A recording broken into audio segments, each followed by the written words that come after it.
Good morning, everybody. Hey up, how are you all doing? Welcome back to Blu-Roy Movies. And today I've got a rather large stack here. Yeah, haven't done an update for 3 or 4 weeks, and things have been piling up. And I tell you, I've got some good stuff here. Well, in my opinion, I think it's good. You lot might think it's a load of crap, but yeah, I reckon I've got some good titles here. Now, I think I've been spamming you a little bit with the content over the past few days, which I apologise. I just had the urge to make a few videos. Sometimes it's like that. But on the plus side, Mrs. Blu-Roy and I are going to the coast for the weekend, so you won't have to see this ugly bush for a few days after today. Yeah, there'll be no weekly watches this week because we will be in Morecambe in the northwest, a place that we go quite often. We really like going there. It's a lovely little place. The weather forecast is brilliant. Normally up there it's raining. So, yeah, we're going to take me factor 30 or whatever and have a good time. I might show you a little bit of footage while I'm there. Everybody loves the coast, don't they? So, yeah, let's get on with this. Yeah, got a good stack of stuff, and I don't know where to start. We'll start at the top. That might be a good idea, might it? Let's start with the gifts I've received in the past few weeks. Now, my good friend Larry, let's call this section the section sponsored by Larry Boyd. I like to do that. He looks after me very regularly, and I'm always very grateful. And a package dropped through the letterbox the other day. I wasn't expecting anything. Larry never said he'd sent me anything. So it was a really pleasant surprise to open this. The 4K of High Noon, a western that I love. Kino Lorber. I think that's my second Kino Lorna title now, after Stuart gave me the Good, the Bad and the Ugly 4K. Yeah, really, really pleasant surprise. Larry, thanks very much. I really do appreciate it. Love High Noon, one of my favourite westerns. I have got the Blu-ray up round here. You can't see because it's just slightly off camera. In my Masters of Cinema collection, which I shall be keeping because I can't split up my Masters of Cinema collection. I know it's crazy, but there you go. Looking forward to checking this now on 4K. Did you get the new 4K? Eureka, is it even out yet? I think maybe you pre-ordered it. Let me know, Larry, down below. Have you pre-ordered the Eureka release of the 4K? Yeah, I'm sure this will look lovely in 4K. Really looking forward to watching that. So, yeah, well, thanks again, Larry. Now, Sunday just gone was Father's Day. You may have seen me show these already in my video I done with son Nathan, but it was right at the end, so I suppose most of you had tapped out by then. Yep, Nathan asked me what I'd like for Father's Day, and what am I going to say? Yeah, I'm going to say movies, ain't I? Now, where he moved pretty close to the town of Wellingborough, which has got a CEX shop. So I said, could you nip in and pick me something up from CEX? He gave me a little budget of what I could spend, so I looked through their inventory and gave him a little list, and he come up trumps with 3 titles that I was after. The first one being a western that I haven't seen, John Wayne, Kirk Douglas, The War Wagon. Now, I love them 2 actors, love my westerns, so yeah, I'm going to blind buy that every day of the week. And I shall give that a watch. Yeah, The War Wagon. Now, the next one. I like my wartime aviation films. So, when I saw this on their inventory for £4, I think it was, I added it to the list. And that is called Soul Survivor, with Vince Edwards, William Shatner, Richard Basehart. Now, let me read you the synopsis. Soul Survivor is the fictional 1970 cult classic founded on fact. Yeah, I don't think it's very much founded on facts. In 1960, The ruins of an American bomber was found in the Libyan desert. Maybe that's the fact bit. But the remains of the crew were never located. In Guerdon Trueblood's teleplay, the ghosts of a bomber crew hang around their derelict plane, awaiting the day that their bones will be recovered and given a decent burial. The sole survivor, navigator Russell Hamner, played by Richard Basehart, has in the intervening 25 years become a general. He joins an investigation team that has come across the wreckage, while the ghosts, headed by Major Devlin, plot to expose Hammer as a coward who deserted his post and left his crewmates to die. Does that sound intriguing? Well, let me say, I watched this last night and I really thoroughly enjoyed it. Yeah, just unusual story, but a great story about the ghosts of this aeroplane who wanted to see the guy that had bailed out and left them to their fate to die get his comeuppance. Yeah, really, really good story and pretty well acted. Now, it's a TV movie, apparently, and I'd say, along with Jewel, now probably my favourite TV movies. Yeah, very, very good stuff. And I logged it on Letterboxd. I gave it a 4 star, so yeah, pretty high star. And I'm now one of 253 people who have logged it on Letterboxd. So yeah, really, really obscure, and it quite amazed me that a film that has got a Blu-ray release has only got 250 people on Letterboxd that have seen it. I think it's out of print, but CEX, as I say, sell it for 4, so 7 with the postage, which is a good price because it usually goes for between 20 and 30 when I looked on eBay.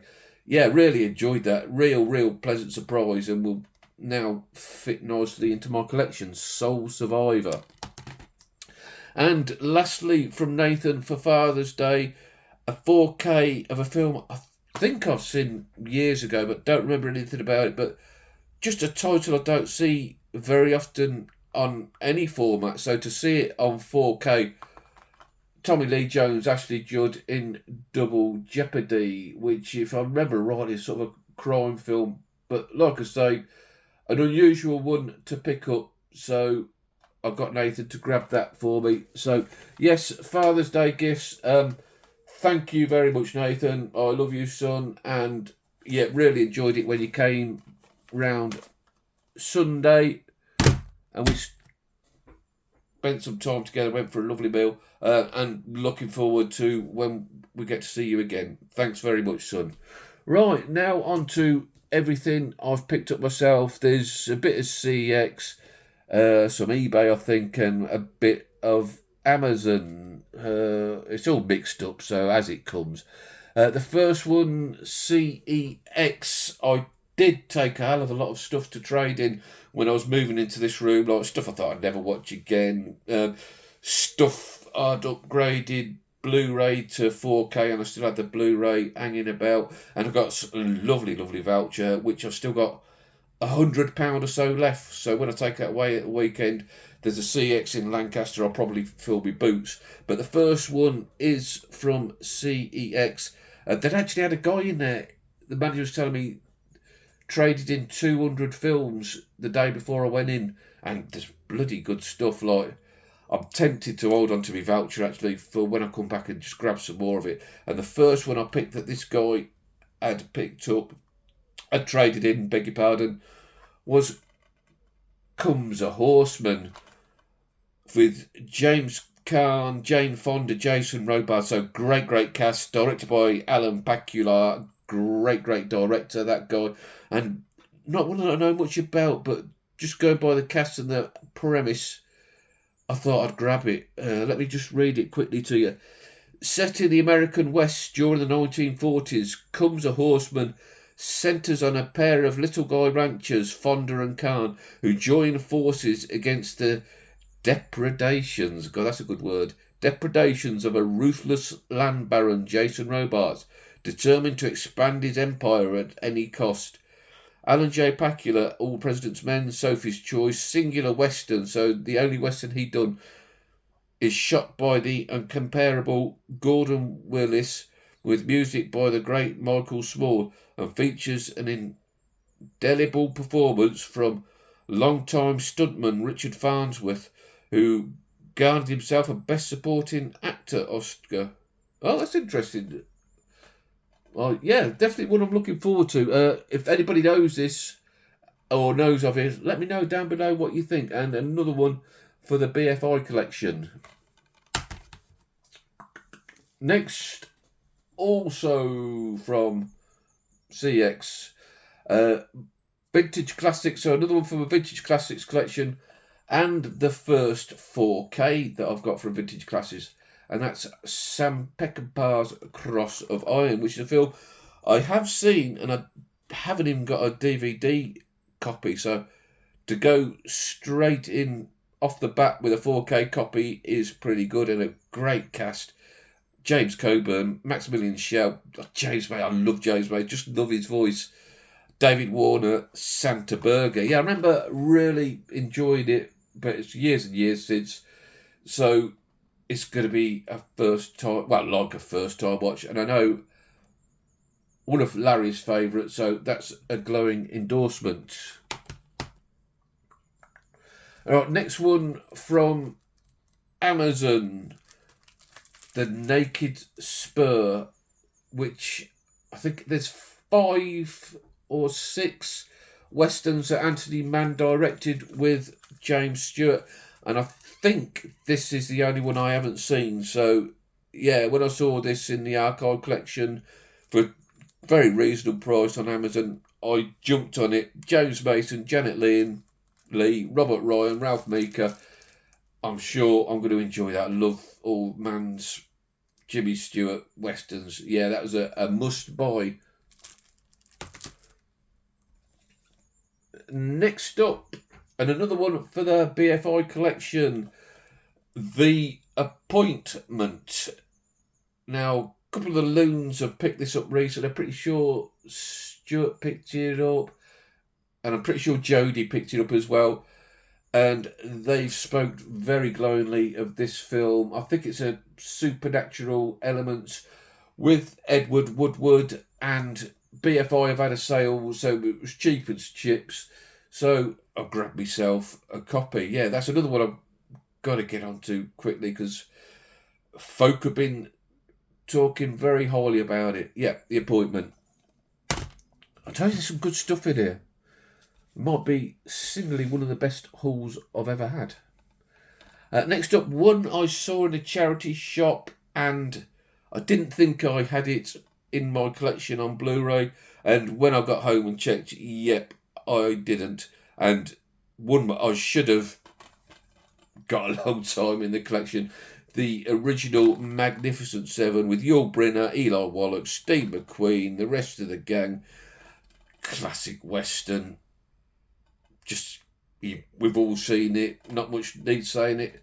I do actually like the modern day remake as well, and my dad actually prefers the remake, which my dad's usually a good judge, but I can't agree with him on that one. Yeah, Magnificent Seven. Now, when Mrs. Blu-Roy a couple of weeks ago was making her top 10 lists of favourite films, she said straight off the bat before she made the list, she mentioned this film, and I thought to myself, well, I haven't got a copy of that. So when I do her video, I'd like to have just a copy just to hold up the show and talk about it. So I ordered a copy, and then when I got the list, it wasn't even on there, was it? Women. But never mind, we've now got a copy of the Robert Eggers Nosferatu, which we went to the cinema to watch and had a very good time. I did love this film. It is now my third favourite iteration, or reiteration if you like, of the tale behind the original Murnau and the 70s Werner Herzog, which I seem to be the only person who likes it, but I really like the Herzog version. But I did really like this in the cinema, so I've grabbed the 4K, so it'd be nice to watch it again. with Mrs. Blu-Roy when she's got no soaps or Britain's Got Talent or X Factor or whatever rubbish she's sat in front of at the moment. Yeah, looking forward to a rewatch of that. And next, another one from Amazon, Mr. Klein. Now, the reason I bought this is a Joseph Losey directed film who I watched The Go-Between earlier by him, and I've also seen Accident. What's the other one? The Servant. I plucked that out thin air and loved all three of them films. So I was looking through Losey's filmography and come across this one, Mr. Klein, which is set in occupied France by the Nazis, which ticks boxes for me. And I think reading about it, he's an art dealer who's sort of taken advantage of the Jewish when the Nazis are rolling, basically commandeering their art and selling it on for a small fortune. And then a doppelganger turns up or something. Yeah, it looks like it takes a twist, but it does sound right up my street, and it's well reviewed, so I'm sure I'm going to like that. Again, if anybody knows anything about it, let me know down below. That's Mr. Klein. Next, a pre-order. Very rarely do I pre-order, but this is a favourite film of mine. A musical. I'm not a musical guy, but I watched this, I think, for the first time last year sometime, and it's maybe the film that's affected me most profoundly ever, and I just couldn't stop thinking about it for days. So when it got a Blu-ray release, I just knew I had to pre-order it, and that's Dancer in the Dark from Bjork. God, this film is hard to watch. It's not going to put you in a good place, but sometimes I enjoy that with a film. And Bjork's going blind in it, which isn't a spoiler. And I don't know whether you can say that. They've actually got the title of the film in Braille on the slip, which I thought was a nice touch. Well, I presume it says Dancer in the Dark, but not knowing Braille, who knows? It might say Blu-Roy is a dickhead for all I know. Yeah, Dancer in the Dark, that's a great film. Right, next, charity shop pick. I just saw this, 50p. Not seen it, picked it up. British crime film, 4321. Don't know anything. I've heard of it, don't know anything about it. But I like my British films, so I just thought I'd give that a try. Yeah, not much to say about that one, you'll probably be glad to say. Right, the next one. I've been having a bit of a hankering to watch this again, especially with going to the coast. I love the coast, I do. I think it's because I probably live in the furthest place in the country away from the coast that I just find it really special going there. And I watched this 2 or 3 years ago on Netflix when I had Netflix, I think, and absolutely loved it. So I've been hankering to watch it again. And that's a Fisherman's Friends, about these fishermen that start, I think, like a singing club down in Cornwall, and just a really good, feel-good British film, Fisherman's Friends. Now there's a sequel. I've never seen the sequel, so I ordered that and thought, CX had it very cheap. Pick up the sequel, Fisherman's Friends 2. Now, normally the sequels drop away, so I'm fully expecting that, but like I say, love coastal films, so I'm sure I'll take something away from it. I'll have to double bill them very soon, I think. Next up, again with my vouchers from CEX, a Masters of Cinema title I've been chasing for quite the while, but it's been hellishly expensive. Even more on eBay, but like CEX, they had it at 40 at one stage, then down to 35 and 30 and 25. So it tumbled down to 20. So I pulled the trigger and finally got a copy. La Manisula, which is Italian and translates to Hands Across the City, directed by Francesco Rossi and starring Rod Steiger.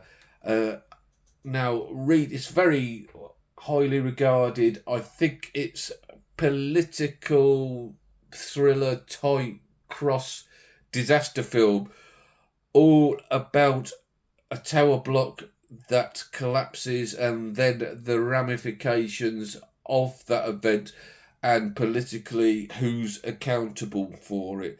And yeah, it sounds quite an interesting film, and like I say, it's one I've been chasing for my Masters Cinema collection for a long time, so glad to have it.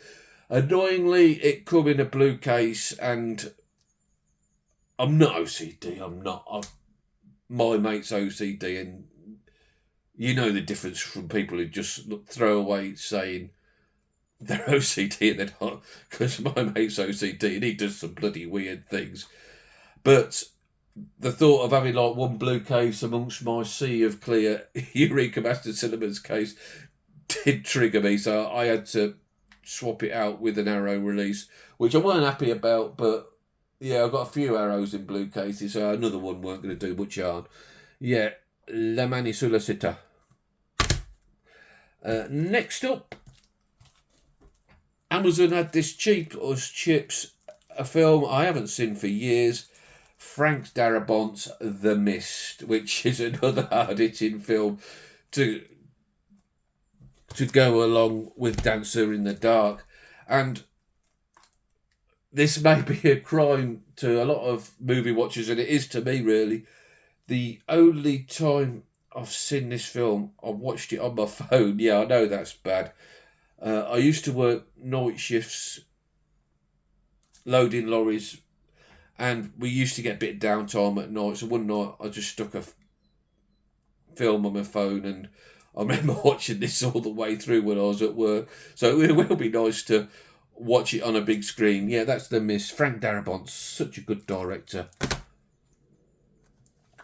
Oh, and next up, M. Night Shyamalan film, and another one that was going cheap as chips on Amazon. I think James alerted me to this, James Movie Man, so yeah, thanks James.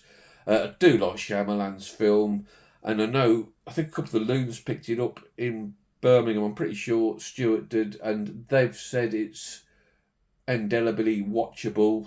Indelibly, is that the right word? I don't know, but it sounds good and makes me sound intelligent, which is a win-win. Unless the more intelligent of you know that I'm talking out my bum. Yeah, so I'm going to give this a watch, and I'm sure I'm going to enjoy that. I might get onto that pretty soon, actually. And last for this haul, God, this has been a haul. Good. I don't want to blow my own trumpet, but this has been a haul. Again, CX from me voucher. One that this guy who traded in 200 films had traded in, and it's new out, so I don't know why. Excuse me. And that's the 4K Dirty Harry. I've not long ago watched it again on Blu-ray, so I was in no rush. But then I kept seeing people on here praising the transfer, the best 4K transfer ever, or the best of the year. Nada. So I knew that I needed to pick up a copy. So I was delighted to see a copy. And they have got one in Lancaster when I go up there at the weekend, but there's always a chance it could be gone by the time I get up there. So yeah, really delighted to pick that up. And I did stick it in the player just to check it out, and I can confirm it looks bloody beautiful. God, it looks stunning. So it won't be too long before I'm sitting down again and rewatching it again. And what a wonderful film. This is the Scorpio Killer. What a baddie. Don Siegel directed. Oh, every time I see it, it's rising higher and higher in my favourite films. So that's it, guys. I'm sure you're... God, I've been rattling on for 25 minutes. I didn't mean to. I'm sorry. I'm sure... I think you could all take something out of there. That there's some good films there. Thanks for watching. Thanks again for bearing with me over the last few days. I know I've been spamming you, like I say. But I've been enjoying doing it, which is the main thing, isn't it? Give us a thumbs up if you liked what I've done here today. Maybe thinking about subscribing if you like this twaddle. I'll catch you all soon. I might show you some footage at the seaside. We all like that, don't we? Take care. See you all later. Au revoir.